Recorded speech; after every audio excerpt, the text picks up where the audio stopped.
Well, the Ohio Department of Natural Resources says 4 injection wells in Washington County have stopped operating after years after local residents started raising concerns and months after local governments in Washington County asked for a moratorium on the wells. ODNR says the owners of the wells voluntarily agreed to halt operations on July 1st and 2nd after the agency's Division of Oil and Gas Resources Management told them that their wells were suspected of impacting other nearby producing wells. The 4 wells are Redbird numbers 4 and 5, American Growers number 1, and Nichols number 1A. ODNR says the well owners and the division will now work on a plan to address the issues, and the agency says it's finalizing a contract with a third-party consultant to study private water wells near the affected area.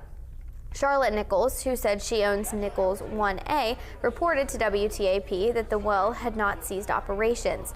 And when asked to clarify its status, ODNR Communications Chief Andy Chow said, quote, "The division chief is under the impression that the well owner agreed to cease operations," unquote. Bev Reed of Buckeye Environmental Network, a group that has worked for years to raise awareness about injection well brine migration, said that the ODNR needs to take further action. They need to do a long-term investigation of the entire county because nobody knows the ultimate impacts from all these injection wells. Washington County takes in more brine waste than any other county in the state.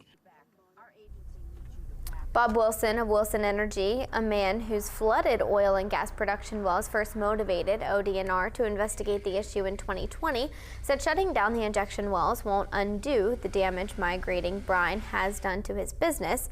And we reached out to ODNR for further clarification on its plans regarding the 4 wells and have not yet received a response.